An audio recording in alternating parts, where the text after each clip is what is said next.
Olá, bem-vindo ao Multiplica Comigo. Eu sou a Gabriela Valadares, assessora de investimentos e sócia fundadora da Tero Invest. E no episódio de hoje, nós vamos falar sobre um tema que gera muita curiosidade entre os investidores: aquisição de imóveis em leilão. A gente ouve falar que há ótimos descontos e que é uma excelente oportunidade de investimento, mas também ouve falar que tem muitos riscos, é difícil escolher o imóvel certo, muitas vezes é difícil acessar o imóvel depois do leilão. E para tirar essas dúvidas e entender exatamente como funciona esse tipo de investimento, eu estou aqui hoje com um convidado super especial, uma pessoa que é especialista em assessorar investidores na aquisição de imóveis em leilão através da sua empresa Alcta Assessoria de Leilões, Gabriel Max. Gabriel, seja muito bem-vindo. Muito obrigado, Gabi. Acho que esse papo vai ser aqui muito produtivo. Vamos falar um pouco das oportunidades e também dos riscos que a gente tem nesse mercado de leilões. Vamos nessa. Maravilha. E para a gente começar, antes de entrar nas estratégias, que é o que todo mundo espera, eu queria que você falasse um pouquinho da sua trajetória e como você chegou nesse mercado de assessoria de aquisição de imóveis em leilão. Bom, então, Gabi, antes de começar nos leilões, eu trabalhei primeiro no mercado financeiro. Inclusive, a gente se conheceu nesse mercado, né? Eu trabalhei na Tenon por um tempo e acabei sempre me identificando bastante com o mercado de investimento, sempre gostei desse universo. E uma coisa que eu percebi até quando eu fui tratando e conversando com clientes alta renda, com clientes que já tinham atingido um sucesso financeiro, eu percebi que muitos deles estavam atrelados ao mercado imobiliário. Isso foi algo que me chamou a atenção.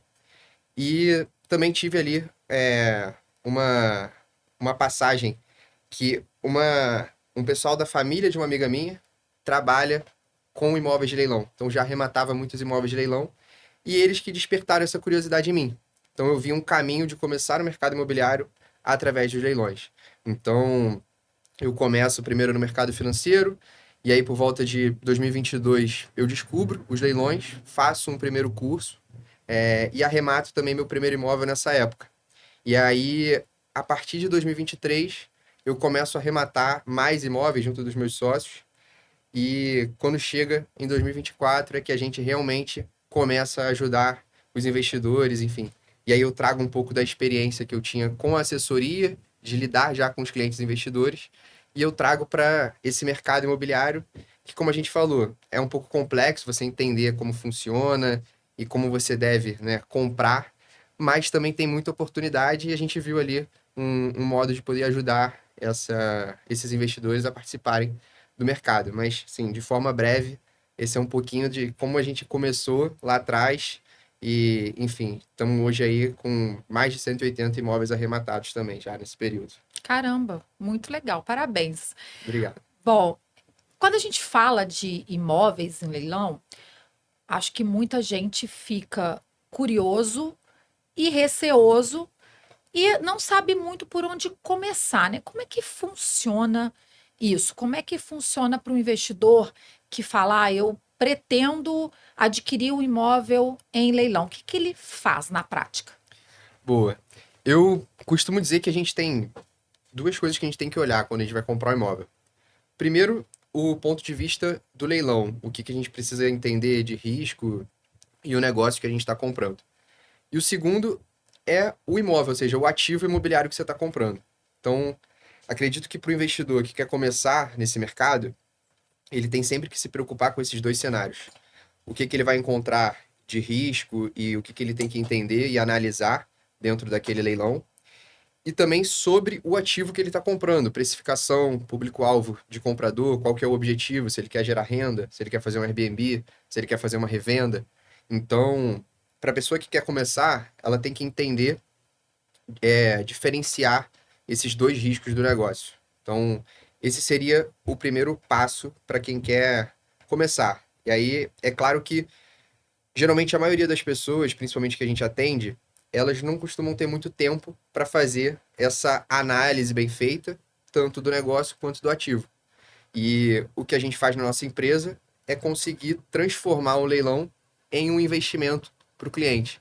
Então, a gente vai desde buscar um imóvel até, por exemplo, a gente revender, que hoje é o objetivo principal dos investidores que a gente atende. Mas, basicamente, se a gente fosse iniciar, eu acredito que isso seria o primeiro ponto que eu falaria para quem quer iniciar nesse mercado, é saber diferenciar e entender o que você precisa estudar para conseguir fazer um bom investimento nos imóveis de leilão. Entendi. E tem vários tipos de leilão, né? É leilão judicial, extrajudicial. Fala um pouquinho assim sobre esses tipos de leilões que existem, porque eu acho que para quem é leigo, né, muitas vezes a pessoa ouve falar em leilão e ela não sabe nem por onde começar. Eu procuro um leilão em juízo, tem leilão de banco, né, Sim. qual é o caminho, né? Quais os tipos de leilão existentes? Bom, eu vou tentar trazer aqui de forma mais simplificada para o pessoal entender. Mas a gente basicamente pode dividir os leilões em duas partes: os judiciais e os extrajudiciais. O extrajudicial, a gente pode considerar que é o leilão de banco, que é quando alguém contrata um financiamento e acaba ficando inadimplente, o banco retoma esse imóvel e leva para leilão. E o leilão judicial, como o próprio nome diz, ele está atrelado a um processo. E aí até um ponto que eu acho que é super importante falar, que o leilão nada mais é do que uma ferramenta autorizada por lei para a quitação de uma dívida. Então ele sempre vai ser, né, vai ter a sua origem ali uma dívida que está levando aquele imóvel a leilão.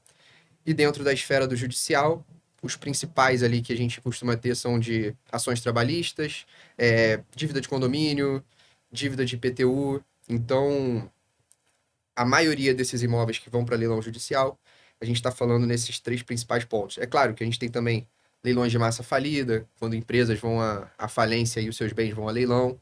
Então, essas seriam as principais diferenças. E aí eu vou até entrar um pouco mais a fundo é, nessas diferenças dos leilões, porque, primeiro, que eles são universos totalmente diferentes. As regras de um não necessariamente se aplicam ao outro, e a precificação também é diferente. Então, por exemplo, quando a gente fala de leilão extrajudicial, que é o leilão de banco, hoje a gente tem a Caixa dominando esse mercado. Primeiro que ela é responsável por mais de 70% dos financiamentos imobiliários no Brasil. Então, consequentemente, ela acaba tendo mais leilões. E hoje, por exemplo, no universo Caixa, a gente tem um primeiro leilão que ele vem no valor de avaliação do imóvel, um segundo leilão que vai vir no valor da dívida fiduciária, ou seja, na dívida do financiamento. E se ninguém arrematar no primeiro e no segundo leilão, esse imóvel ele vai sendo precificado pelo que o banco achar que deve ser precificado. Então ele entra ali no que a gente chama de licitação aberta, depois ele vem para uma venda online e depois uma venda direta. E essas duas etapas finais, você não tem um leiloeiro intermediando, você compra direto do banco, então você não paga leiloeiro, né? Você não paga os 5% de leiloeiro que a maioria das pessoas está acostumada, quando a gente fala de leilão, é ter um site de leiloeiro para você fazer o leilão. Então, existe essa diferença. E acaba que hoje também tem muita oportunidade nesse mercado extrajudicial. É o que a gente também mais compra para os nossos clientes, principalmente pela estratégia que a gente atua, né? Que são os imóveis, na maioria deles, Minha Casa Minha Vida, se enquadram dentro do programa Minha Casa Minha Vida. E esse imóvel, ele geralmente está no leilão da Caixa, porque ele veio através de um financiamento do Minha Casa Minha Vida, que a pessoa ficou inadimplente e a gente retoma, ou melhor, o banco retoma esse imóvel e a gente compra no leilão. Então essas seriam as principais diferenças. Um outro detalhe que eu acho super curioso, e as pessoas vão gostar também de saber, é que nesse leilão de massa falida, assim como o banco precifica da forma que ele quiser depois do primeiro e segundo leilão, o leilão de massa falida, e como o judicial de maneira geral, ele vai ter uma primeira praça no valor de avaliação do imóvel e uma segunda praça com 50% de desconto. Porém, no massa falida, você pode ter um terceiro leilão que não tem um preço mínimo estipulado. Então, às vezes, pode começar a 1 centavo, R$ 1.000. A gente já arrematou uma casa que valia cerca de uns 500, 600 mil e a gente pagou R$ 180.000 nessa casa. Então, a gente comprou muito abaixo de 50% de desconto. Assim como no extrajudicial, semana passada a gente comprou dois imóveis, dois apartamentos, um a 31 mil e o outro a R$ 37.000. E a gente vende esses imóveis por 130, 140. Então, a gente tem um desconto muito maior quando você sabe garimpar essas oportunidades, entender o que você está comprando, você consegue fazer excelentes negócios.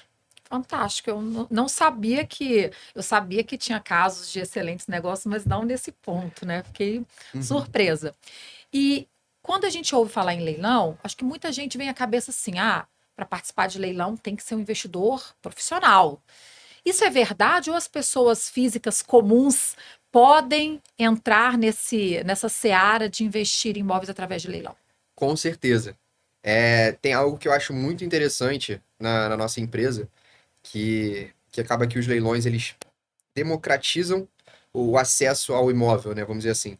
Principalmente quando a gente vai falar hoje de uma pessoa comprar um imóvel no mercado tradicional, a gente está falando ali, às vezes, da pessoa ter 20% de entrada e ter que ter um valor ali de documentação, enfim, e que às vezes pessoas que estão no estágio, estão começando a vida profissional, não conseguem ter acesso a esse tipo de imóvel. No leilão, é legal dentro da nossa empresa que hoje a gente atende um público muito diverso, né? A maioria dos investidores que atuam com a gente hoje são, na maioria deles, empresários e já tem um patamar financeiro que eles compram vários imóveis com a gente. Porém, eu tenho vários amigos que às vezes estão iniciando ali na vida profissional, e que conseguem comprar um imóvel de leilão, principalmente quando a Caixa possibilita o financiamento nesses imóveis. Porque no financiamento do leilão, quando a gente fala de Caixa Econômica, é 5% o valor de entrada. E ainda existe uma forma de você diminuir essa entrada para 0,25 do imóvel. Então imagina que um imóvel de 60 mil reais, você dá 3 mil reais de entrada. Então a gente conseguiu também levar isso para várias famílias que estavam iniciando seus investimentos. Então não necessariamente você precisa ser um investidor profissional, ter uma empresa para comprar imóveis. Você pode começar ali aos pouquinhos, igual eu comecei, quando eu comecei meu primeiro imóvel.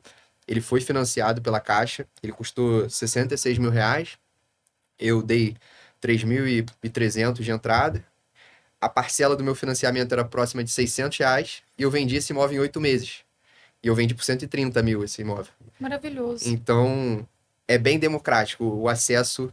Se você souber ali escolher uma boa oportunidade, dá para atender todos os públicos. Eu não sabia que podia usar financiamento. Isso é olha, uma novidade Sim, para mim, sim. inclusive, que sou do mundo de investimentos, mas confesso que nesse segmento de leilão eu não entendo nada e eu estou aprendendo aqui hoje com Sim, você. sim. E dá para usar carta de consórcio também? Então, hoje em dia, tem algumas administradoras que estão possibilitando e tentando trazer isso pro universo dos leilões, né? Mas não é tão comum essa possibilidade de você arrematar com a carta de consórcio. Isso, quando a gente fala de leilão judicial, a gente precisa entender o edital, se ele Uhum, permite uma carta de crédito, né? Algo nesse sentido. E os leilões extrajudiciais de banco, que são os que permitem financiamento, por exemplo, na maioria dos casos, ele não aceita uma carta de consórcio como compra. Mas é aquilo, você consegue montar estratégias com o consórcio uhum. para alimentar teu investimento imobiliário aqui, seja com cartas contempladas, seja comprando cartas e depois quando você contemplar, às vezes você ter uma empresa que compra esses imóveis de leilão que você já arrematou, enfim, existem algumas estratégias que os investidores utilizam o Uhum. consórcio para se alavancar no mercado de leilões. Excelente. E a gente ouve falar desses descontos, né? Eu queria que você voltasse um pouquinho. Você falou que a primeira praça, valor de imóvel, segunda praça já cai. Explica para a gente direitinho como é que funciona essas regras de avaliação, porque muita gente, né, ouve falar, se esperar uma segunda praça, você vai pagar mais Sim, barato. Aí ninguém dá lança na primeira, não tem umas sim, coisas assim? sim, Como é que funciona essa lógica? Isso é uma lei que determina esses descontos ou vai de leilão para leilão? Como é que funciona? sim. Então, existe sim uma lei que vai estabelecer, até para a gente entrar um pouco no racional, né? Quando a gente está falando, por exemplo, de um leilão judicial, por que que esse imóvel ele não pode ser leiloado por menos de 50% do valor do imóvel? Porque a gente chama que isso seria um preço vil, né? Você tem uma Uhum. pessoa que está querendo quitar dívidas, só que Isso. você também está desvalorizando muito as garantias que ela tem para poder quitar essa dívida. Uhum. Então, isso existe dentro da esfera do leilão judicial, você tem uma precificação a ser seguida. O que que às vezes acontece? Esse primeira praça do leilão judicial, ela segue um valor de avaliação. Só que esse valor de avaliação, ele é determinado por um oficial de justiça. E às vezes esse oficial de justiça pode precificar o imóvel de forma errada. Então, a gente já teve um caso de uma casa aqui na Barra da Tijuca, num condomínio de mansão, que a casa facilmente valeria seus 12 a 13 milhões, e a primeira praça ela estava vindo a 4 milhões. Ela estava totalmente subavaliada, e uma segunda praça a 2 milhões. Então, inclusive, a gente deu o lance nesse imóvel na primeira praça. Acabou que o leilão foi suspenso, enfim, as dívidas que estavam sendo cobradas foram pagas parcialmente pelo proprietário da casa, né? Que isso é algo que pode suspender o leilão. Mas a precificação, ela, às vezes, pode acontecer de estar errada e não necessariamente você precisa esperar uma segunda praça. Se você até mesmo se antecipar e conseguir observar que está errada essa precificação, que o primeiro leilão está muito barato, vale a pena você comprar no primeiro leilão para sair um pouco da concorrência que, na maioria dos casos, vai estar esperando uma segunda praça. E dentro do extrajudicial, aí ele segue uma outra lógica. Como eu falei, o primeiro leilão é o valor de avaliação do contrato da alienação, e o segundo leilão, ele vai ser o valor da dívida. E aí, a partir daí, se ninguém arrematar, o banco vai precificar da forma que ele quiser. Então, ele vai baixando o preço. Às vezes, tem até um imóvel que a gente olha o preço do imóvel num período e acompanha, porque a gente sabe que aquele imóvel vai cair de preço enquanto as pessoas não arrematarem, enfim, e o banco vai conseguindo diminuir essa precificação. Entendi. Gabriel, agora a gente vai dar uma pausa, vamos para os comerciais e a gente volta já já.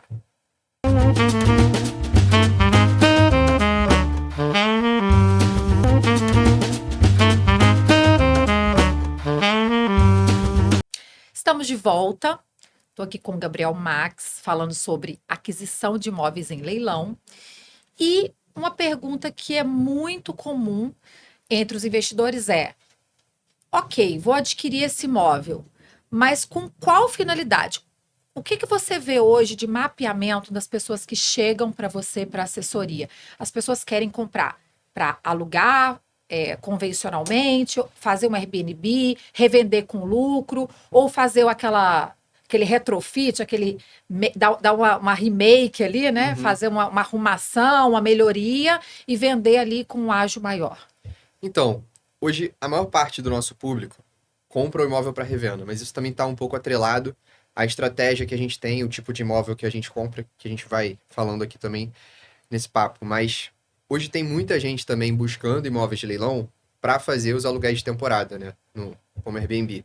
Então, isso é algo até que tem feito com que o preço dos imóveis em leilão suba muito, né? Você tenha muita disputa. Então, por exemplo, você vai falar de estúdio, quarto e sala em Copacabana, é muito difícil você conseguir comprar um apartamento desse no leilão com muito desconto.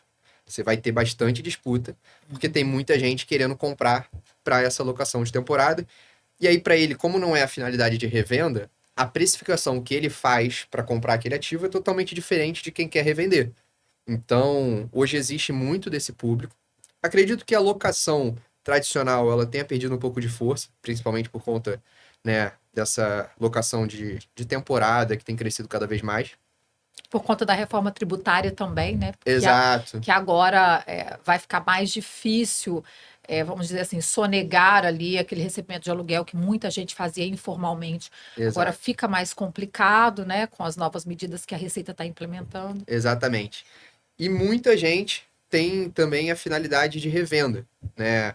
E aí a gente tem que fazer uma precificação ainda mais assertiva, porque se você está querendo revender, você tem que entender a tua margem de lucratividade ali, o que você vai ter de custos naquela operação, que também é algo que muita gente erra, e é importante a gente conseguir precificar bem, saber o que a gente vai ter de gasto, para fazer aquela revenda no melhor preço possível e conseguindo otimizar teu lucro. E o que você falou sobre fazer esse remake, né, que a gente chama no mercado de house flipping, ele está crescendo muito também esse mercado. Hoje tem muitas pessoas que nem necessariamente utilizam o leilão para fazer isso. Às vezes elas vão direto num proprietário que está precisando vender, vão em alguém ali que está, às vezes, se mudando de país, enfim, tem que trazer essa liquidação mais rápida. Ele compra aquele imóvel que às vezes é mais antigo, na maioria dos casos aqui pela zona sul do Rio também, quando a gente fala de Rio de Janeiro, faz uma reforma e coloca para revenda. Eu gosto muito do mercado do leilão para você fazer essa revenda. Na minha estratégia, o que mais funciona pessoalmente, né? O que eu uso no meu dia a dia é a compra e revenda desses imóveis. Sem necessidade de conhecer de arquitetura, Sem conhecer um bom necessidade de conhecer arquiteto, de enfim. arquitetura. A gente vai, inclusive, também falar disso, mas hoje a nossa empresa faz as reformas nos imóveis dos investidores. Então, na verdade, o meu investidor ele nem precisa se preocupar com reforma nem nada do tipo. A gente já tem um time, a gente tem galpão com estoque. Então, toda a obra hoje nossa dura em média de 3 a 7 dias para a gente estar com a obra pronta e esse imóvel está reformado já anunciado nas imobiliárias. Caramba. Então, como a gente seguiu mais esse lado de revenda, a gente se especializou para ter o menor prazo possível para colocar esse imóvel para revender o mais rápido. Fantástico. Isso é feito muito, tem empresas que seguem essa linha nos Estados Unidos, né? Que tem até Sim, programas de televisão, que eu sim, inclusive adorava assistir os programas lá, fantástico, né? Que as exato. imobiliárias pegavam os imóveis e tinham especialistas que iam lá olhar o que chamava mais atenção, já conhecia o perfil dos compradores, então davam ali, faziam uma maquiagem mesmo no imóvel, muitas vezes nem precisava de uma reforma estrutural, mas assim, uma simples mudança já supervalorizava o imóvel, conseguiam vender Sim. muito mais A rápido. gente usa isso para potencializar a lucratividade e a liquidez no leilão, né? Então, a Sim, gente usa essa estratégia de reformar para transformar esse ativo em algo mais líquido. perfeito. E você tem algum case assim que seja assim de sucesso, que seja emblemático, que você queira contar pra gente? Então, hoje no mercado que a gente atua, a gente está acostumado, se a gente for falar de rentabilidade, por exemplo, a entregar algo próximo de 30% líquido para o investidor, quando a gente fala ao ano, né? Só que tem casos que a gente consegue fazer operações muito melhores. Por exemplo, tem caso de eu vender o imóvel para o próprio ocupante. Então imagina que eu economizo reforma, eu economizo, às vezes, ficar pagando o condomínio por mais tempo. Então, já tivemos casos que a gente vendeu o imóvel para o próprio ocupante. Isso aumentou exponencialmente a rentabilidade. Mas também já tive vários casos de entregar 70% de rentabilidade, 80% de rentabilidade num período, às vezes, de 10 meses, 11 meses. Então, são vários cases, mas eu posso destacar um recente que a gente fez mais de 70% de rentabilidade líquida para o cliente num período de 10 meses. Finalizamos também uma agora que a gente está entregando mais de 50% em 9 meses de operação. Então, existem algumas aí que a gente consegue trazer. E eu diria que um case de sucesso, na minha visão, é se você faz mais de 50%, mesmo que seja ao ano, líquido, a gente está falando de uma rentabilidade excelente quando a gente compara com outros tipos de investimento e com a segurança que a gente tem no leilão. O Uhum. que eu posso dizer do leilão é que a chance de você perder dinheiro, se você souber o que está fazendo, ela é muito baixa. Então, é como se você tivesse um risco-retorno excelente. É como se eu chegasse para você, Gabi, e falasse assim: Gabi, eu tenho um ativo aqui que você pode fazer 40% de rentabilidade líquida, ou você pode fazer 100% CDI, por exemplo. Ou você pode fazer 5% ao ano, que seja. Mas perder dinheiro é muito difícil, porque você está comprando algo com muita margem. Então, eu destacaria que tem cases, mas tem também esse lado que é muito vantajoso, que é o risco-retorno do negócio. Entendi. E tem a garantia, o lastro ali de Exato. tijolo, vamos dizer assim, o lastro imobilizado ali, que quer queira, quer não, é uma garantia para o investidor, né? Ele tem um bem ali fisicamente, que tem um Sim, valor sim. intrínseco, enfim. E como é que você compararia, assim, para as pessoas entenderem? Fazer uma comparação. Imóvel de leilão, aquisição tradicional, compra de fundo imobiliário. Dá para fazer um paralelo? Claro, assim, o bom de eu ter passado um tempo no mercado financeiro é que eu consegui vir com uma visão diferente de quem geralmente domina o mercado de leilões, que na maioria dos casos são advogados. Então, eu trouxe uma outra visão, né? Que é realmente entender o que que é um bom negócio e o que que não é um bom negócio. Então, quando a gente compara com fundo imobiliário, com aquisição de imóvel tradicional, até mesmo imóvel na planta, enfim, eu acredito que a gente tem que fazer um balanceamento em relação à carteira do investidor e o perfil dele, né? Então, por exemplo, hoje, 90% do meu patrimônio está totalmente em imóveis de leilão. Mas eu consigo, de acordo com o meu perfil, com a minha vida atual, ter essa, esse balanceamento da carteira. Essa configuração, né? Faz Exato. sentido para sua idade, seu momento de vida. Exato, é um negócio que eu vivo, respiro no dia a dia, então eu tenho mais controle sobre essas operações. Porém, eu acredito que todas as estratégias são válidas. O fundo imobiliário, por exemplo, você tem um aspecto de você se expor ao mercado imobiliário, só que com muito mais liquidez. Então, você consegue ali, principalmente para quem quer ter uma renda, enfim, você consegue ter uma liquidez que comprar um imóvel não te permite na mesma proporção. Então, eu acredito que no leilão, se a gente for falar de rentabilidade, é um pouco injusto. A rentabilidade do leilão ela vai ser superior, na maioria das vezes, sobre todos os outros casos. Imóvel Em na termos de ganho de planta, capital, né? exato, imóvel na planta, imóvel tradicional, fundo imobiliário. Só que a gente tem que entender que nem todo mundo consegue imobilizar todo o seu ativo dentro do mercado de leilões. Outro ponto, para quem quer comprar um imóvel para moradia, não necessariamente o leilão vai ser a melhor estratégia. Eu costumo falar isso para os clientes que vêm trazendo essa demanda, que quando você vai comprar um imóvel para moradia, você quer entender se você vai gostar da vista, se você vai gostar, às vezes até mesmo de como você vai se sentir quando entrar no imóvel, enfim, se aquilo ali vai fazer sentido para você. E no leilão você não tem essa possibilidade na maioria dos casos, né, de ver o imóvel, de entrar, enfim, e às vezes querer algo muito específico. Então, se você quer algo muito específico, talvez o leilão não funcione tanto para você. É melhor você fazer uma aquisição no mercado tradicional, conseguir às vezes um desconto comprando à vista, enfim, que no leilão não necessariamente você vai ter por comprar à vista, vai ter algum desconto. E em regiões que são mais concorridas, quando a gente fala até mesmo Zona Sul do Rio, Barra, Recreio, comprar um imóvel nessas regiões para moradia no leilão é um pouco difícil, porque não é só você que está querendo. Um monte de gente está querendo também. Então você vai ter o trabalho que o leilão te traz, de análise, de estudo, de operacionalizar depois, com às vezes um desconto que não vai ser muito diferente de você ir no mercado tradicional fazer aquisição. Então, acho que são perfis diferentes, é saber um pouco do que você está buscando, se é para moradia, talvez um imóvel tradicional vai fazer mais sentido, se é para ganho de capital, o leilão, na minha visão, não tem como ganhar dele em outros setores ali, em outros nichos do mercado imobiliário. Mas também, se você precisa de mais liquidez, eu iria também bastante no fundo imobiliário. Eu acredito que é um balanceamento de acordo com o perfil da pessoa. Com certeza. E você falou uma coisa muito interessante. Eu já ouvi falar, né, algumas pessoas, eu vou comprar um imóvel, vou buscar um imóvel em leilão para morar. Eu costumo dizer que comprar imóvel para morar é uma decisão emocional e não financeira. Sim, Muitos investidores vêm conversar comigo, né, para falar, eu estou pensando em comprar um imóvel porque eu moro de aluguel e tudo. E eu, né, eu dou até o meu testemunho, venho do mercado financeiro, eu era totalmente contra, né, ter um imóvel. Eu sempre pensei, vou morar de aluguel, né, e o meu dinheiro vai pagar o meu aluguel.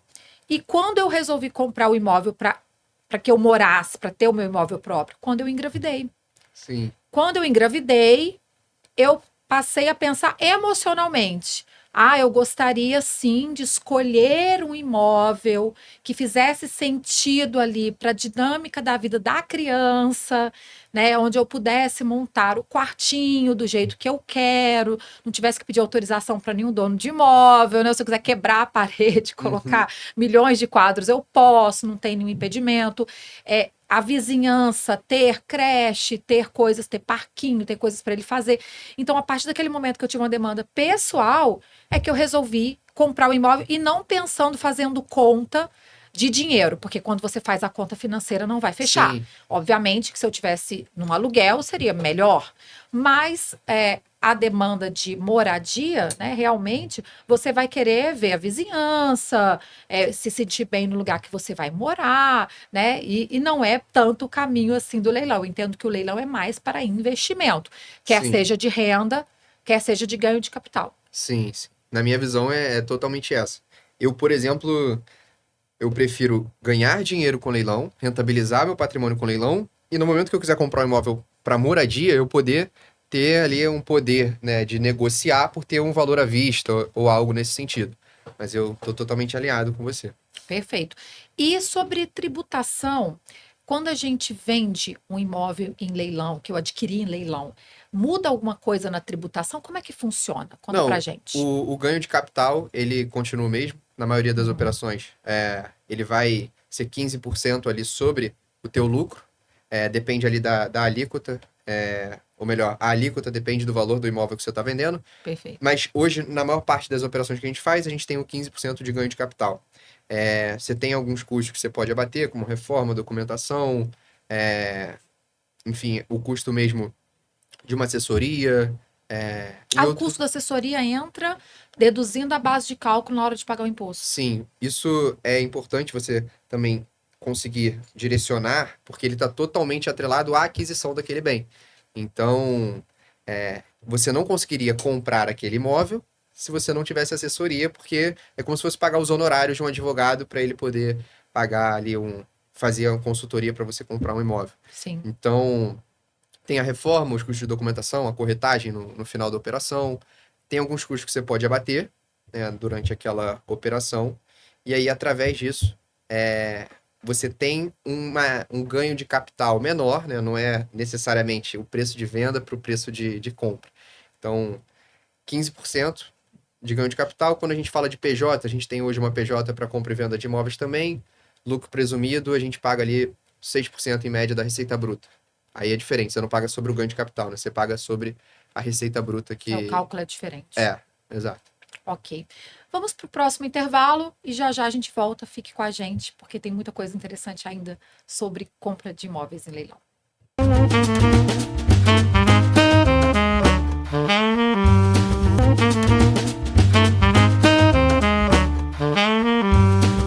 Voltamos e agora a gente vai falar sobre risco.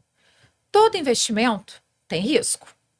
Não tem como você pensar em um investimento que seja totalmente seguro. Tem um nível de risco baixo, médio, alto, mas há algum risco envolvido. E eu queria saber do nosso convidado, Gabriel, quais são os riscos que estão envolvidos na compra de imóveis em leilão? Boa.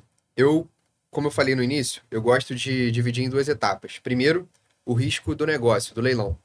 E o segundo seria o risco do ativo. Então você tem que saber diferenciar isso. Primeiro, no leilão a gente tem alguns riscos que a gente precisa cuidar, vamos dizer assim, que é você fazer uma análise bem feita de matrícula e edital, quando a gente olha nesse âmbito. E um outro ponto que a gente analisa muito é o CPF do antigo proprietário, entender quem é a pessoa que às vezes você vai ter que fazer uma desocupação, que você vai ter que, na maioria dos casos hoje, a gente faz a desocupação amigável. Então, a gente precisa entender como é o perfil daquela pessoa para a gente poder negociar posteriormente, entendeu? Se tem alguma ação criminal, se está tentando anular o leilão. Então, vamos falar aí de um primeiro risco de um leilão, por exemplo, extrajudicial. É muito natural a nulidade desse leilão, né? A pessoa não ser intimada da forma correta, e aí esse leilão pode vir a ser anulado. E aí é importante você entender no edital, por exemplo, se você vai ter uma evicção de direitos. O que é isso? Que é você poder reaver os valores que você pagou naquele leilão, caso ele seja anulado. Então, isso vai de edital para edital e você precisa entender. A gente tem um risco também que muitas pessoas às vezes cometem e não sabem fazer a melhor análise, que é entender quais são as responsabilidades do arrematante. Ou seja, o que que você herda de dívida, porque às vezes você pode comprar um imóvel que vai vir livre e desembaraçado, que a gente chama, né? Livre de dívidas. Mas você pode comprar um imóvel que no edital está falando que você é responsável por uma parte daquelas dívidas. Então você tem que saber olhar bem e estudar esses documentos para você fazer uma boa aquisição do negócio quando a gente fala de negócio jurídico. E aí agora, qual que é o outro risco do negócio? É o ativo, é você saber operacionalizar. Não quer dizer que você sabe ler matrícula, edital e processos que você sabe revender um imóvel e ganhar dinheiro com ele. São coisas diferentes. E aí é por isso que eu vejo que o que a gente, de certa forma, trouxe para o mercado é a visão de quem investe, então de quem se preocupa em como que eu rentabilizo esse ativo, e não só como que eu trago a segurança jurídica para o negócio. Então você sabe fazer uma boa precificação, você entender qual que é o público-alvo que compra aquele imóvel, qual que é a forma de negociação daquele imóvel, você entender também se é uma região que está valorizando ou não, se está tendo muitos lançamentos naquela região. Então, ter essa sensibilidade e conseguir entender do ativo é muito importante para você mitigar esses riscos. Porque o que eu falei também anteriormente, tem muita gente que compra um imóvel achando que vale um certo valor, e depois que ele compra e ele vai tentar vender, ele vê que aquele valor é totalmente diferente do que ele estava esperando. Então você saber precificar é super importante, porque não adianta você achar que está comprando com desconto se o preço que você está imaginando é totalmente diferente. Então, eu separaria nesses riscos de saber ler um edital, né, uma matrícula e também conseguir entender do negócio. Tem um risco que é também, dois riscos que eu vou destacar aqui também que é interessante, que é primeiro, você pode acabar comprando um leilão que tem um financiamento atrelado àquele imóvel. Então imagina que o leilão, aquele imóvel não foi a leilão por conta do financiamento, ele foi por conta de uma dívida de condomínio. Você pode acabar herdando esse financiamento. Então você achou que estava comprando o imóvel por um preço, mas depois você vai ter que ficar pagando esse financiamento. Então isso pode ser um baita risco para a operação se você não levar isso em consideração. E geralmente é difícil você saber esse saldo devedor, quanto que você vai ter que pagar, porque é uma informação sigilosa do banco para aquele antigo proprietário. Assim como você pode comprar um imóvel que tem usufrutuário na matrícula, que tem um usufruto. E aí, como é que você vai tomar posse desse imóvel? Então, tem vários riscos que você tem que saber olhar e analisar para depois se preocupar com essa outra etapa, que é precificar, vender, fazer uma reforma e liquidar o imóvel ou colocar para locação. Então, Nossa, são muitos detalhes e sim, com certeza para um leigo, a pessoa que está ali, quero comprar um imóvel leilão, a chance de dar errado é grande se não tiver uma sim, assessoria como a sua, né? Que já tem conhecimento, que já tem mapeado esses riscos, já sabe onde olhar as coisas, o que deve ser checado, enfim. Ou seja, fica um alerta que é interessante, tem oportunidade, mas tem risco, e os riscos não podem ser negligenciados, não é isso? com certeza. E imóvel, você falou de imóvel ocupado, eu tenho uma dúvida sobre isso. O leilão especifica, né, obviamente, esse imóvel aqui está ocupado. Mas o edital, eles deixa explícito que tipo de ocupação, quais são as pessoas que moram, tem menor, tem idoso, enfim, tem isso existe? Então, hoje, até sobre ocupação e desocupação, é algo que o arrematante ele tem que ir atrás. Não necessariamente vai estar explícito e aquela informação, às vezes, que tiver ali no edital vai estar correta também. Então, às vezes, até alguns bancos, enfim, eles colocam lá desocupado, ocupado, mas não necessariamente aquilo ali está 100% fiel, aquela informação. Então, é importante você entender, como eu falei, se quem é o antigo proprietário, quem é o ocupante. É, como também, assim, hoje tem muita gente que, vou comprar um imóvel no leilão e não vou conseguir tomar posse porque está ocupado. Não é assim. Lógico, você tem que fazer essas análises que a gente comentou, mas, por lei, você tem o direito, né, de tomar posse daquele imóvel. Então, por exemplo, se a gente compra um imóvel extrajudicial de um banco, por exemplo, a Caixa, e está ocupado e essa pessoa não quer sair de forma amigável, a gente vai entrar com uma emissão na posse, o juiz dá uma liminar de até 60 dias para essa pessoa sair do imóvel. Então, o único ponto é que vai demorar um pouco mais ir pelo caminho judicial, por conta do próprio trâmite judicial. Hoje leva em média de 4 a 6 meses para a gente conseguir concluir uma desocupação de maneira judicial. Mas hoje, se a gente for falar de dados de ocupação, a gente comprou mais de 180 imóveis nos últimos 2 anos. Esse ano a gente quer comprar 180 imóveis somente em 2026. E a maioria dos imóveis que a gente compra estão desocupados, principalmente pela estratégia que a gente trabalha, que são os imóveis Minha Casa Minha Vida, que a maioria das pessoas perde esse imóvel, fica inadimplente antes da obra ser entregue. Então, se você está inadimplente com a construtora, ela não te entrega a chave. Então, isso já Que é o tira. ideal, né? Que você não tem que tirar Exato, ninguém. isso já facilita a operação e traz um pouco Sim. mais de velocidade. Mas quando esse imóvel está ocupado, a maioria das vezes hoje, de todos esses casos, a gente teve 2 casos que a gente precisou entrar com ação de emissão na posse. Todos os outros ou estavam desocupados ou a gente faz uma desocupação amigável, que é geralmente você chegar num acordo financeiro também com aquela pessoa, pagar ali um valor de aluguel para ela sair, enfim, então a gente consegue mitigar esses riscos olhando, entendendo quem está dentro do imóvel, se está ocupado ou não. e sabendo dos nossos direitos como arrematante, para também isso ajudar você numa negociação. Então, esses seriam os principais pontos para você conseguir conduzir bem uma negociação para desocupar esse imóvel. E quando você arremata esse imóvel ocupado com uma assessoria como a sua, vocês dão esse apoio, vocês acompanham esse investidor para ação judicial, tem um advogado que conduz isso, acompanha uma negociação, ou o investidor, uma vez que você arrematou o imóvel, ele vai com Deus e com o imóvel e siga bem. Como é que funciona? Então, hoje, vamos falar um pouco como funciona a nossa empresa. A Gabi quer comprar um imóvel em leilão com a gente, ela quer investir. Hoje, a maioria dos nossos investidores nunca nem foram aos imóveis que a gente comprou. A gente compra, então a gente busca esses imóveis, a gente analisa, entende ocupação, preço de venda, enfim, hoje a gente já atua em regiões muito validadas. Então, por exemplo, tem uma rua aqui no Rio de Janeiro que eu já comprei mais de 30 imóveis. E eu já vendi, mais de 60% desses imóveis já foram vendidos. E os outros que ainda não foram foi porque eu arrematei recentemente. Mas então a gente tem regiões validadas, então a gente vai buscar os imóveis das regiões que a gente já tem essa validação, vai fazer análise. Se tiver ocupação, nós cuidamos de tudo em nenhum momento. Por exemplo, a Gabi não precisa nem saber qual é o nome da pessoa que estava ocupando. A gente vai fazer toda a negociação e vai chegar, pô, Gabi, esse aqui foi o acordo, a gente conseguiu ali negociar 3 meses de aluguel para essa pessoa, ela vai sair em tanto tempo. Ou então, Gabi, conseguimos algo melhor, enfim, ficou nesse sentido.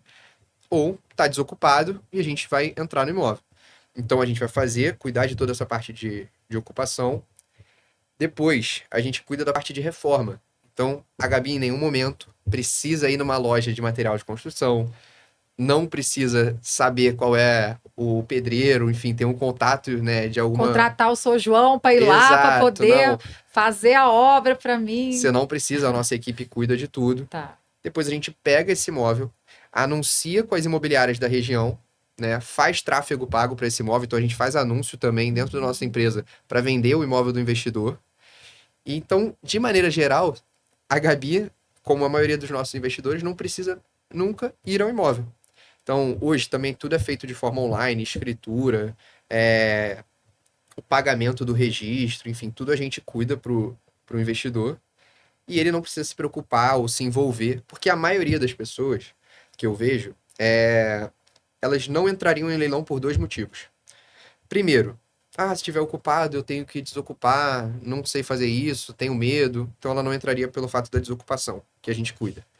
E um outro ponto que é muito comum, que as pessoas não entrariam no leilão, é por conta da reforma. Mas eu vou ter que reformar, vou ter que cuidar de, enfim, ter arquiteto e trazer ali um trabalho para ela, que geralmente o leilão não vai ser a fonte de renda principal dessa pessoa, né? Então, o que a gente trouxe hoje é com o objetivo de transformar o leilão em um investimento, em um ativo de alta performance para o cliente. Então, você não vai ter dor de cabeça em nenhum momento.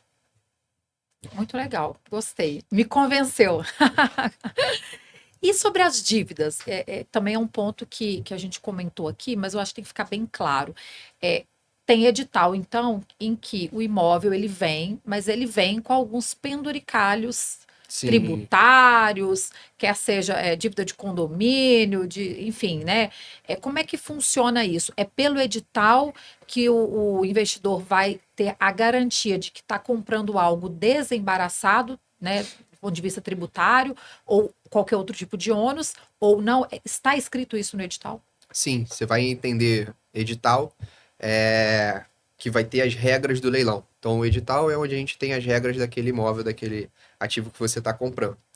Por exemplo, hoje quando você compra um imóvel da Caixa Econômica, a maioria dos imóveis, se a gente falar de licitação aberta, venda online e venda direta, o arrematante tem que pagar até 10% do valor avaliado do imóvel em dívidas de condomínio. Então, um exemplo, eu comprei o imóvel por 31 mil. 31.515 foi o valor que a gente comprou. Esse imóvel estava avaliado no site da Caixa, se eu não me engano, em 120 mil, 125 mil. Até 12 mil reais eu pago de dívida de condomínio. O excedente desse valor, a Caixa que paga. Então, a gente operacionaliza isso para a Caixa poder fazer esse pagamento. Também, outra regra do edital da Caixa é que os tributos, né? E aí a gente está falando de IPTU e aqui no Rio também de Funesbom, são responsabilidades do arrematante. Hoje, a maioria dos imóveis que a gente arremata, na estratégia que a gente segue, novamente falando dos imóveis Minha Casa Minha Vida, a gente tem esses imóveis isentos. Então você não paga porque você não tem dívida. Você paga só a Funesbom, mas que geralmente é R$ 100, R$ 150, que é um valor muito barato por mês, por ano, né? Então, a gente tem que entender as regras do edital. E no site da Caixa, você tem um edital, mas você tem que também olhar o anúncio daquele imóvel. O anúncio é o que vai dizer, às vezes, a regra específica daquele imóvel. É um pouquinho diferente. E de banco para banco, isso vai mudar também, essas regras. Entendi. E quais são os erros mais comuns que o investidor que não tem uma assessoria especializada comete, que o leva, de repente, até se arrepender, né, de ter comprado imóvel em leilão? Porque a gente tem casos, né, que a gente escuta de pessoas que conhecemos, escuta depoimentos na internet, comprei um imóvel em leilão e foi uma furada. Sim, Eu imagino que tem erros muito comuns que vocês mapeiem, né, dentre os investidores, que levem a esse desfecho ruim do negócio. com certeza. Eu destacaria dois principais. Primeiro, não entender o que ele está comprando em relação a até mesmo ao imóvel, né? Assim, se ele está comprando o direito de ter o imóvel, se ele está comprando realmente a propriedade, ou, por exemplo, ele vai comprar e vai ter uma pessoa morando que ele não vai conseguir tirar por causa de um usufruto. Ou então ele compra um imóvel achando que vale um certo preço, então ele errar na precificação. Ah, eu comprei por 500 e eu vou vender certeza por 1 milhão. E aí no final das contas ele vende por R$ 800 mil. Porque ele não contava às vezes com uma comissão de corretor, não contava com um desconto que alguém ia tentar oferecer. E tem um ponto que é difícil você investir no Brasil, que é o teu custo de oportunidade. Então se você não souber o que você está fazendo, no final das contas você vai perder para o CDI.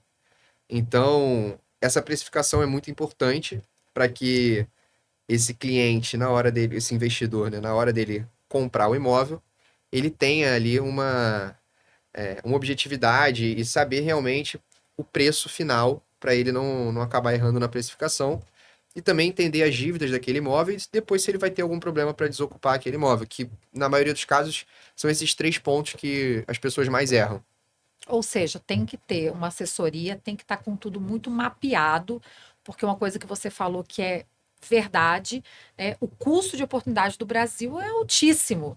Selic a 15% ao ano. Você vai ter, de repente, uma dor de cabeça sozinho, quebrando a cabeça com edital, com documento e tudo, num negócio que você não conhece, para remar, remar, remar e ganhar o equivalente a CDI ou até menos. Isso tudo dando certo, você conseguindo arrematar e vender no imóvel, enfim, dentro de um prazo X. Então, a gente vai para um breve intervalo agora e depois a gente vai voltar falando um pouco sobre como encontrar boas oportunidades no leilão de imóveis. Fique com a gente.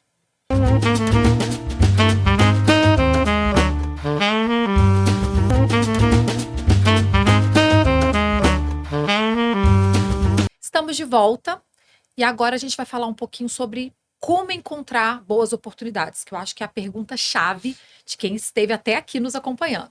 Gabriel, como que eu encontro as melhores oportunidades no mercado de leilão de imóveis? Excelente pergunta. E eu acho que a gente conseguiu se especializar num nicho, e eu acho que isso é super importante quando você vai até mesmo investir em qualquer, ou fazer qualquer tipo de negócio, você entender o que você está fazendo e se especializar. Eu acho que para você achar boas oportunidades, primeiro você tem que sair um pouco do óbvio. Isso na minha concepção. Eu vejo muitas pessoas indo buscar um imóvel para investir no lugar que elas moram ou no lugar que elas conhecem e morariam. Não necessariamente a oportunidade está ali. Porque assim como você, outras pessoas que moram ali vão estar pensando a mesma coisa. E o leilão, ele tem um pouco, né? Ele é um pouco diferente quando a gente fala de outros ativos, porque para uma ação valorizar, todo mundo tem que estar querendo comprar ela, para ela ter mais demanda do que oferta. No leilão é diferente, você precisa comprar aquilo que às vezes as pessoas não estão querendo comprar no leilão. Porque se todo mundo quiser comprar no leilão, o preço vai subir. Muita gente se emociona, isso também é um outro erro que as pessoas cometem, de dar lance porque não quer perder do outro. Então entrar num sentido mais de uma briga ali, de uma disputa. Até por isso a gente participa dos leilões para os clientes, porque hoje se eu deixasse os meus clientes darem lance, eles iriam infinitamente até, né, não perder aquela disputa. Mas então fugir do óbvio é muito importante para você encontrar boas oportunidades. E aí vou passar aqui um pouco também do que a gente acredita que seja fugir do óbvio. Hoje a gente arremata imóveis Minha Casa Minha Vida. O investidor, na maioria dos casos, ele não conhece esses locais, porque vamos falar um pouco de Rio de Janeiro também. Rio de Janeiro e São Paulo. Hoje o meu cliente, ele geralmente mora na Zona Sul, na Barra, ou em Itaim, no Brooklyn. Ele mora em regiões que ele não tem acesso a lugares, né, que tem ali aquele prédio da Tenda, aquele prédio da MRV, da Direcional. Lugares mais periféricos, né? Exato. E aí, quando ele fala, vou comprar um imóvel em leilão, dificilmente ele pensa, vou comprar um imóvel em leilão da Tenda, sei lá, em Campo Grande, no Rio de Janeiro. Então, isso, quando você começa a fugir um pouco do óbvio, e aí o legal de você também contar com a nossa assessoria, é que hoje o Rio de Janeiro ele é a cidade que mais tem imóvel em leilão. Quando a gente vai olhar principalmente para os imóveis que a gente atua, hoje a gente tem um mar de oportunidades aqui. Só que a gente no Rio também tem a questão da insegurança, da criminalidade, que as pessoas não conhecem as regiões e têm medo de atuar, às vezes, em determinada região. E a gente conhece os locais, né? A gente conhece, como eu falei, tem uma rua que a gente já arrematou mais de 30 imóveis, que às vezes o investidor, ao olhar, ver o bairro, enfim, ele não arremataria, porque ele não conhece, ele vai achar que é perigoso. Então a gente foge do óbvio e a gente consegue encontrar imóveis baratos e sem disputa. Então o imóvel de 31.515 não teve disputa, eu arrematei ele sozinho. É um imóvel que está desocupado, eu vou vender ele tranquilamente por 130 a 140 mil reais. E eu acho que eu vou vender? Não, eu já vendi vários outros imóveis nesse prédio dentro dessa faixa de valor. Então eu tenho a precificação, eu tenho as imobiliárias que vendem. Então, por eu fugir um pouco do óbvio, eu peguei algo muito barato, que é bom, que tem liquidez e que as pessoas não estão olhando. E aí, até eu gosto de falar sobre o assunto Minha Casa Minha Vida, porque hoje as pessoas querem falar de mercado imobiliário, enfim, às vezes a gente olha muito para a Cirela, a gente olha para o alto padrão do mercado, só que hoje a cada 2 imóveis lançados, um é um imóvel Minha Casa Minha Vida. Então o mercado de programa Minha Casa Minha Vida, ele movimenta praticamente 50% do mercado imobiliário no Brasil. Então, e além disso, a gente teve a ampliação do programa, né, atingindo faixa 4 agora, que pessoas até 12 mil reais de renda conseguem comprar um imóvel de até 500 mil reais dentro do programa Minha Casa Minha Vida. E você pega um juros de 10%. Só que o que a gente analisou? E aí, outro ponto que me ajudou muito vir do mercado financeiro. Quando a gente foi fazer um estudo do que a gente iria atuar dentro do mercado de leilões, primeiro a gente foi entender o que tinha mais oportunidade e menos disputa, porque a gente precisa comprar bem no leilão. Só que a gente foi entender também a liquidez dessa operação, a saída. E aí a gente estuda o público, a gente estuda a população brasileira. Hoje, se a gente for falar as pessoas que ganham até 5 mil reais, a gente está falando de 80% da população brasileira. E essas pessoas são as pessoas que compram os imóveis dos meus investidores. Então eu estou falando de um público muito grande, é a maior parte da população. Geralmente é quem tem o sonho da casa própria. Então ele não tá nem aí se a Selic tá 15 e ele podia estar com esse dinheiro rendendo e pagando um aluguel. Às vezes essa pessoa, pelo contrário, ela não tem nem a educação financeira de investir. Ela quer sair do aluguel. Então, para ela o investimento é ter a casa própria. Exato. É não depender de ter que pagar uma fatura ali, um aluguel no final do mês de algo que não vai ser dela. Então a gente atua com um público que a gente está falando de uma massa muito grande da população. Outro ponto, a gente hoje, quando fala de faixa 1 e faixa 2 do Minha Casa Minha Vida, você tem subsídios. Então imagina que você vai vender um imóvel que custa 140 mil reais, não significa que essa pessoa tem que aprovar 140 mil reais de crédito. Ela pode, um exemplo, aprovar 120 e 20 mil reais virem de subsídio do governo. Então você está recebendo do governo para vender aquele imóvel. Então isso é super normal.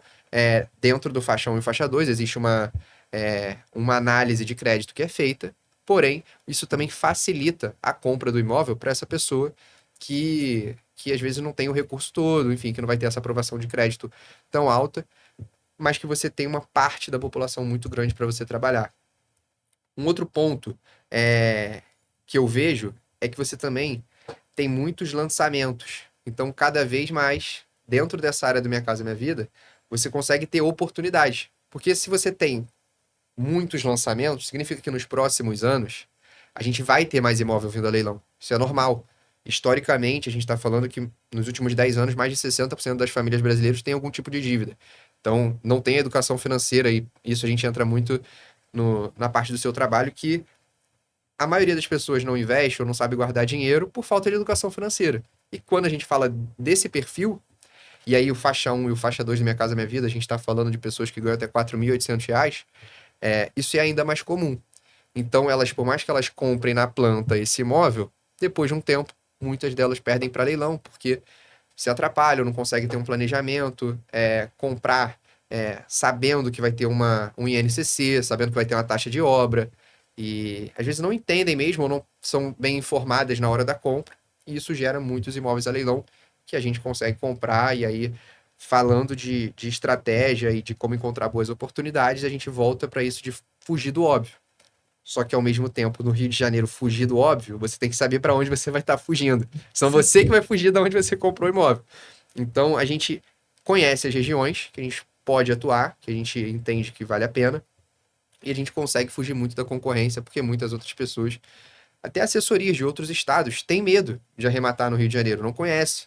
Então, isso é até um ponto positivo para a gente que arremata, que a gente conhece e aí a gente consegue achar essa maior assimetria do mercado. Perfeito, é o seu diferencial. Você está Exatamente. aqui, conhece o seu mercado, conhece o seu público de revenda, que eu acho que é super importante, né? E sobre o investidor que é o seu cliente, que te procura. Você comentou, é o pessoal que mora na Zona Sul do Rio, na Barra, no Itaim Bibi, lá em São Paulo. Ou seja, existe um público ali de alta renda ou altíssima renda muito voltado com o olhar para esse nicho de aquisição de leilão de imóveis. Eu queria que você comentasse sobre isso. Sim, então, cresceu muito o número de pessoas que olharam e passaram a olhar para os imóveis em leilão. Acredito que também por conta da divulgação na internet, esse assunto ficar mais falado, mas também a gente teve um crescimento no número de ofertas. Então, você também cresceu o mercado em número de imóveis sendo levados a leilão. É, Só para você ter uma ideia, Gabi, agora no Rio de Janeiro tem 6.000 imóveis, na cidade do Rio de Janeiro, em leilão. Então a gente fala de um mercado muito grande. No primeiro semestre de 2025, mais de 100.000 imóveis foram a leilão. Então o mercado cresceu muito, lógico, juros mais altos, muito lançamento imobiliário. A gente teve o efeito pandemia, que em 2020 e 2021 os imóveis não podiam ir para leilão. Então você teve uma oferta que ficou reprimida e depois ela é liberada, volta ao normal, mas esses imóveis ali, a gente já estava falando de quantas pessoas que perderam emprego e ficaram inadimplentes durante a pandemia. Então, muito desse mercado cresceu por conta disso. E os investidores começaram a olhar mais para isso. Eu acredito que a gente faz um papel também de educar eles e de trazer eles para uma realidade de, cara, esse imóvel aqui que você está querendo comprar, você não vai fazer, por exemplo, 20% ao ano com ele. Porque você está querendo comprar um imóvel onde todo mundo está querendo. E o investidor, ele não vem querendo comprar um imóvel Minha Casa Minha Vida. Ele vem querendo comprar um imóvel no Leblon. Eu pego ele, levo ele para a realidade. A gente teve até um cliente que, quando ele chegou, ele já estava com uma assessoria, né, jurídica para arrematar o imóvel no Leblon. Ele falou que o imóvel saiu mais caro do que a primeira praça. Então, ele esperou ir para a segunda praça e saiu mais caro do que a primeira. E é super normal aqui na Zona Sul o imóvel sair mais caro que a primeira praça, tá? Então, ele falou, cara, para mim não dá para arrematar imóvel em leilão. Acho que é só a gente olha, acha que vai ter desconto e não tem. E aí a gente traz esse mercado para ele e mostra um pouco mais dessas possibilidades que está totalmente distante da realidade dele. Ele não está dentro ou próximo de um imóvel ali da tenda, da direcional. Ele até conhece a ação, ele acha a ação da Cury excelente, subiu muito. Mas ele não compra o imóvel na ponta. Então ele podia participar desse mercado real, que a Cury está valorizando cada vez mais, por exemplo, as ações por conta de fazer o lançamento Minha Casa Minha Vida, ter uma verba muito grande direcionada para isso, e ele podia estar aqui na ponta, comprando imóvel da Cury e revendendo, que é com que ela ganha dinheiro. Então a gente traz isso para o investidor. Ao invés de você só comprar a ação das construtoras, você pode comprar o imóvel que elas venderam e voltou para leilão. Então a gente traz isso para eles. Super interessante.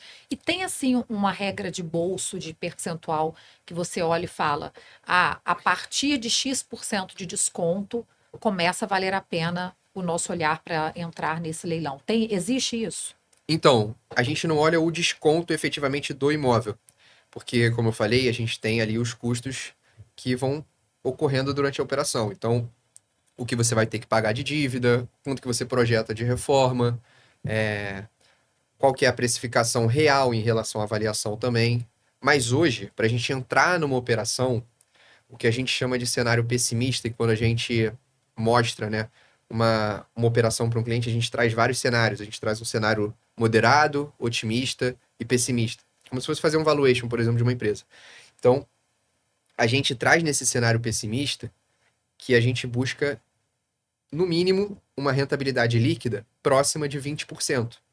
Então, o que eu me Ao ano. baseio, exato, ao ano. Então, o que eu me baseio é, levando em consideração o desconto do imóvel e todas as custas que a gente vai ter com ele, eu preciso que pelo menos essa operação, no pior dos cenários, estressando alguns pontos, né, diminuindo o preço de venda, aumentando o custo de reforma, colocando um valor de desocupação, ela pelo menos entregue 20% ao ano de rentabilidade líquida para o investidor. Então é dessa forma que a gente seleciona o que a gente vai arrematar, do que a gente não vai arrematar. Muito interessante. Bom, a gente está chegando ao fim. Eu queria agradecer. A gente teve uma conversa maravilhosa. Eu aprendi, né, tudo sobre leilão de imóveis, porque era um tema que realmente eu tinha muita curiosidade e até então não tinha tido todo esse esclarecimento. Achei super interessante. E gostaria de mais uma vez agradecer a sua presença, Gabriel, e gostaria que você deixasse a sua mensagem para aqueles investidores ali que estão se interessando pelo tema, gostaram da proposta que você tem, né, de trabalho na assessoria de leilão de imóveis, você deixasse ali um recado final para eles. Boa. Bom, Gabi, primeiramente, muito obrigado pelo convite.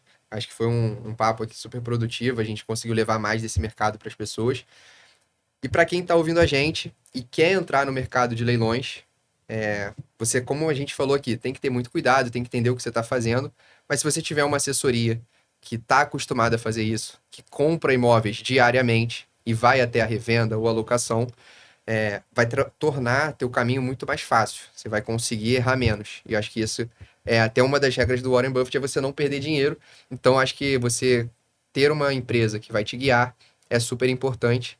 Você conhecer nosso Instagram também, Alctar Leilões, você vai entender um pouquinho mais do nosso trabalho e conseguir entrar nesse mercado que é extremamente lucrativo, seguro e fazendo a coisa certa, você vai conseguir alavancar seu patrimônio. Maravilha, muito obrigada mais uma vez. E a você que ficou com a gente até agora, o meu muito obrigada. Continue nos acompanhando. Gostou do conteúdo? Compartilha com outros amigos que também merecem escutar e aprender mais sobre investimentos, em especial aquisição de imóveis em leilão. Até a próxima.